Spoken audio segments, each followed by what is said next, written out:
Ó, gente, bichinho, tô te convidando para esse café com Yahvé nessa manhã, iniciando esse mês de novembro com toda a força, com toda a garra de um povo nordestino, né? Que são as minhas raízes. A minha mãe era de Pernambuco, meu pai também era do Nordeste e graças a Deus que eu tenho esse sangue, né? Esse sangue corajoso, intrépido, né? Que vem das minhas origens. Eu tive a oportunidade de um mês de outubro de encerrar o mês com curas profundas com respeito às minhas raízes, né? E lá eu estive naquele lugar relembrando tantas coisas que eu vivi e lembrando também que Deus é misericordioso, sempre nos proporciona momentos de cura, de refrigério, de alegria, de transformação, de ressignificação das nossas memórias. E estar ali no Nordeste foi para mim um momento de muita transformação, muita bênção. E eu terminei o mês de outubro com muitas curas na minha alma, com a palavra de Deus mesmo diz, né? Prossigamos em busca da soberana vocação a quem nós somos convocados, chamados, né? Ó, gente, eu te convido nessa manhã a meditar, né? E por ter passado por aqueles momentos tão gostosos lá no Nordeste, Recife, Olinda, né? Alagoas, né? E a gente pôde ver a abundância, né, de pescadores, de águas cristalinas, exuberância da criação do Senhor ali naquele lugar. E é um privilégio a gente contemplar a natureza que Deus nos proporciona a cada dia. E eu gostaria de meditar nessa manhã sobre as escolhas dos 12 apóstolos, né? Que coisa interessante. Jesus escolheu os pescadores porque eles eram pessoas com características úteis para a sua missão, né? Às vezes a gente fica pensando, né? Quem Deus escolhe? Deus escolhe você, Deus escolhe a mim, com as nossas raízes, com a nossa formação, com o nosso histórico de vida. Justamente Ele nos escolhe com as nossas características para uma missão específica. Porque nós temos coragem, nós temos paciência, nós temos intrepidez, assim como aqueles homens que eram pescadores. E eu fiquei pensando, por que Deus escolheu os pescadores também, mas por que Ele escolheu os pescadores? Qual a habilidade do pescador? Eu estou aqui contemplando, aqui pertinho de mim, uma colônia de pescadores, bem ali naquele cantinho ali perto do deck, tem uma colônia de pescadores, pessoas que todas as manhãs estão ali, né, preparando os seus barcos, as suas redes para lançar ao mar. E ontem eu estava escutando uma música, né? Quem mandou largar a rede? Quem mandou você parar? E eu fiquei pensando sobre a rede, né? Sobre o id nosso, o id de pregar o evangelho a toda criatura, o id de anunciarmos a paz que excede todo entendimento que habita dentro de nós. E eu fiquei pensando, meu Deus, que coisa linda é a missão que Deus deu para os seus discípulos.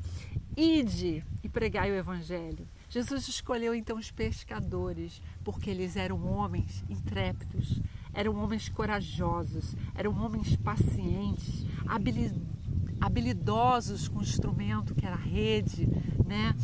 E a gente vê que Deus nos capacita, Deus coloca em nós elementos, instrumentos para a honra e glória do nome do Senhor. Ele também transformou os pecadores, né? Pecadores em homens justos, santos, purificados, transformados. E Ele transformou pescadores de peixe em pescadores de homens. Um papel que exigia a mesma dedicação, a mesma fé, a mesma disposição, e deu-lhes um instrumento. Que coisa linda! E quando eu li esse versículo que fala sobre o poder de Deus, é o instrumento que Deus nos dá nas nossas mãos, o poder dele, o poder regenerador, o poder transformador, o poder de ver o impossível, de ver o intransigível, né? De estar além do que os nossos olhos podem perceber, o poder de expulsar demônios, de curar enfermos, o poder de transformar vidas. Nossa, que coisa linda! E a gente vai estar convidando o Espírito Santo de Deus, vem nessa manhã tão gostosa, nesse lugar tão gostoso. Vem falar ao nosso coração nessa manhã, vem trazer esperança ao nosso coração, vem trazer alegria ao nosso coração nessa manhã e nos mostrar o quanto nós somos importantes para Ti. Com toda a nossa simplicidade, com todas as nossas limitações, nós fomos escolhidos por Ti para sermos instrumentos de bênção. E Ele chamando assim os seus 12 discípulos, nós vemos aqui uma atitude de Jesus chamando, vem para cá, vocês que são pescadores, tá lindo as garças aqui e os pássaros, né, em torno ali dos pescadores, uma visão muito bonita, não sei se dá para vocês verem, né? Mas é uma visão muito bonita que eu estou contemplando aqui, né? Os pássaros em torno dos pescadores. E assim é a pomba da paz, né? Quando Jesus foi batizado, desceu sobre ele o Espírito Santo em forma de pomba, né? E assim é a nossa vida, nós recebemos o Espírito Santo de Deus sobre nós, que nos capacita, que nos dá poder para sermos impactados, tocados pelo Espírito Santo de Deus. E aqui naquele momento ele chamou para si, ele trouxe para perto dele, ele convocou os discípulos e deu-lhes, né, poder contra os espíritos imundos para expulsarem, para curarem de toda espécie de doença e toda espécie de enfermidade. Ele deu poder. Poder vem de Deus. Poder vem do Espírito Santo de Deus. O Espírito Santo é poder, né? E quando Ele nos capacita, quando Ele nos chama para perto dEle, Ele nos dá poder. Poder sobre principados e potestades, sobre esse mundo tenebroso, né? Eu estava em Olinda e aí eu fiquei para entrar dentro da Casa dos Bonecos de Olinda, né, onde é feito carnaval, aquele movimento folclórico, aquele movimento, né, de festa da carne também. Mas aí eu entrei ali, eu comecei a ver aqueles bonecos, aquelas caricaturas, né? E ali eu percebi que Deus se faz presente em todos os lugares, né? O ser humano precisa se expressar de alguma forma, né? E a maneira como ele expressa, às vezes é através do folclore, né? E muitas das vezes as pessoas são preconceituosas, né, com a manifestação do folclore brasileiro. Mas eu não sou, eu acho que é o ser humano se expressando de alguma forma, e o amor de Deus é tão grande que abrange todas as pessoas. Lá dentro tinha um rapaz colocando aqueles bonecos na cabeça e falando, né, sobre aquele folclore, e Deus foi me dando um amor pelas vidas que estavam ali naquele lugar. Muitas das vezes não conseguem enxergar o poder de Deus, a graça de Deus, mas elas desejam, elas são sedentas pelo amor de Deus. E todas as pessoas precisam do Evangelho, precisam do nosso amor para que possamos viver, né, a graça e a misericórdia de Deus e a vocação pelo qual nós fomos chamados. O comissionamento dos 12 discípulos, dos 12 apóstolos. E esses 12, Jesus enviou. Primeiro Jesus avocou para si, trouxe para perto dele, né, os 12 discípulos e deu poder. Depois ele enviou, depois que ele nos capacita, ele nos envia, ele nos dá ordem, dizendo: não vão pelos caminhos dos gentios, não entrem nas cidades samaritanas, mas vai para as ovelhas perdidas da casa de Israel. Ele convoca, ele comissiona, né, os discípulos para que espalhem o seguinte: o reino do céu tem se aproximado. Nós vivemos dias tenebrosos, nós acabamos de viver momentos difíceis no Rio de Janeiro, né? Momentos em que facções se levantam contra facções, né? O governo, né, se levantando em busca de soluções contra o tráfico, contra essas coisas que a gente tem vivido, né? E a gente vê que o reino de Deus está próximo, o reino dos céus está próximo. Haverá um momento bem perto que haverá um derramamento do Espírito Santo de Deus.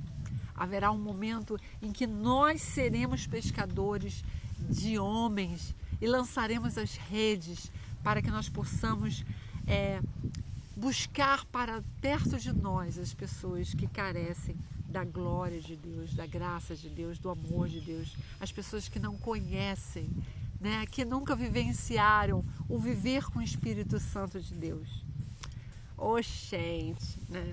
Gente, que esse dia chegue, que esse comissionamento possa ser para nós, para você que está ouvindo essa mensagem. Você é um instrumento de Deus, é um instrumento nas mãos de Deus para lançar a rede e atrair, né, o povo perdido, as pessoas perdidas, as pessoas que não têm esperança, que não têm saída para as situações da sua vida. E Jesus aqui ele fala: curai os enfermos, purificai os leprosos, né? E ressuscitai os mortos, expulsai os demônios. De graça recebeste e de graça dai.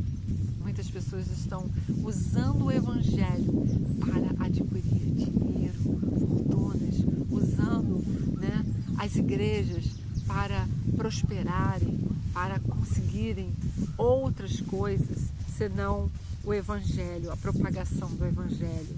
De graça recebeste, de graça dai. Não provisioneis ouro nem prata, nem cobre nos vossos cintos, nem um alforje para a sua jornada, nem duas túnicas, nem calçado, nem bordões, porque digno é o trabalhador do seu alimento. Né? Que coisa linda saber que nós temos aquilo que nós plantamos, né? Nós temos aquilo que nós plantamos. E o nosso alimento vem do trabalho. Não é nada fácil, nada que vem sem merecimento, mas tudo que vem é fruto do nosso trabalho, do nosso alimento.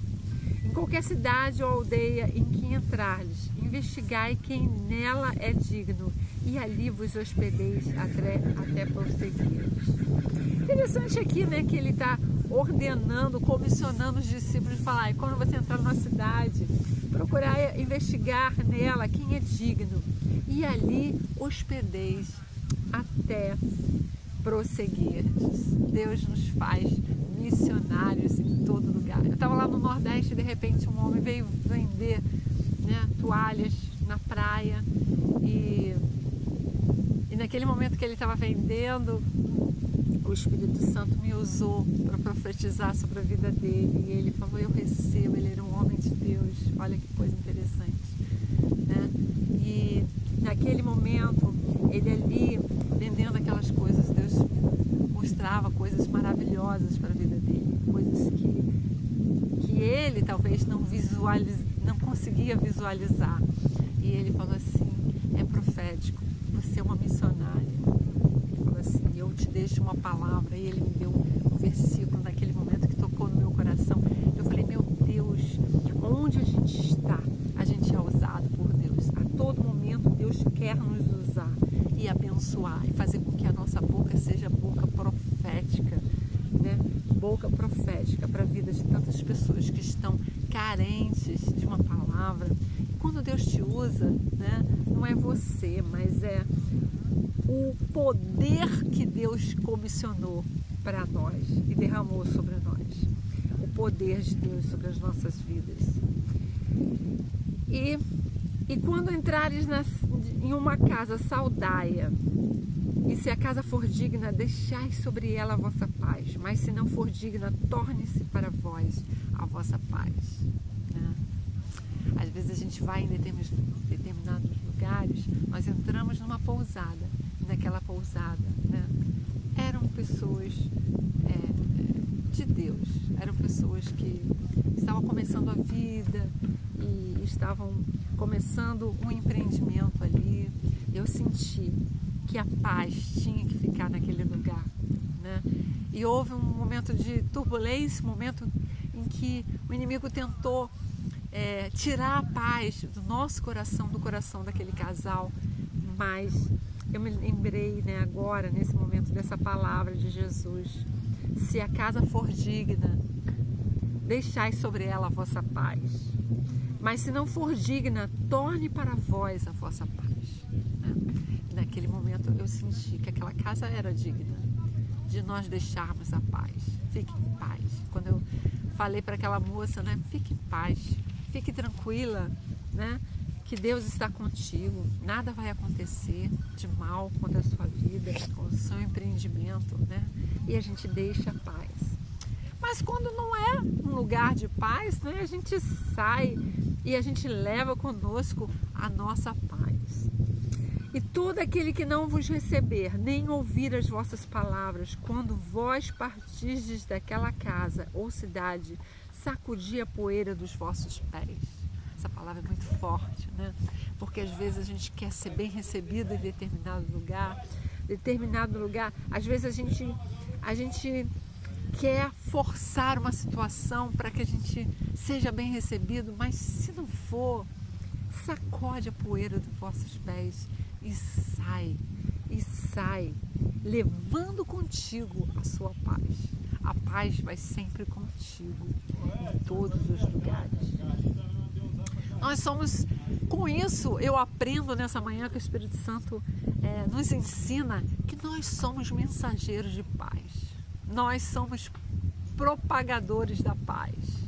E a paz está em nós. Nós temos o poder dado por Jesus de ministrar a paz, de deixar a paz ou de levar conosco a nossa paz. Olha que coisa poderosa que o ser humano recebe quando é comissionado, quando é escolhido por Deus, de levar e de tirar a paz da onde ele for. Que seja a paz o árbitro dos nossos corações, que seja a paz a meditação do nosso coração e que a gente possa ser precursores da paz. Onde nós estivermos, que haja paz. E se nós não formos bem recebidos, não fique triste, recolha-se, sacuda a poeira dos seus pés e se retire com a vossa paz. Que palavra linda, que palavra poderosa. E todo aquele que não vos receber, nem ouvir as vossas palavras, quando vós partires daquela casa ou cidade, sacudi a poeira dos vossos pés. Na verdade, eu vos digo que no dia do juízo haverá mais tolerância para a terra de Sodoma e Gomorra do que para aquela cidade. A cidade que não te recepciona, né, com alegria, tira dela a sua paz. E a palavra diz que haverá mais tolerância contra essas duas cidades que foram totalmente destruídas por Deus, pela incredulidade, pela falta de temor a Deus, né? Nós conhecemos a história de Sodoma e Gomorra, da destruição dessas duas cidades. Haverá mais tolerância para esse povo do que para aquele que não te recebeu, com alegria, com paz. Shalom no seu coração. Gente, nós vamos ficando por aqui, né? Nessa manhã tão gostosa, iniciando um momento diferenciado nesse mês de novembro. Deus vai falar ao nosso coração, Deus vai trazer paz, Deus vai trazer direcionamento, e nós estaremos fazendo um estudo poderoso em nome de Jesus, meditando sobre a paz que excede todo entendimento, a paz que todo ser humano busca e só em Jesus pode encontrar. Gente, cafezinho Cuiabé, esse cafezinho gostoso, né? Com raízes nordestinas, mas com alegria no coração por estarmos de volta e iniciando mais um mês de novembro. É um mês de um novo ciclo, é um ciclo de realizações.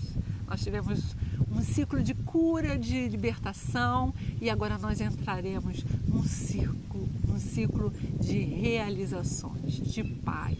de alegria e de gozo. Bom dia para você. Compartilhe essa live com quem você acha merecedor dessa paz. Em nome de Jesus.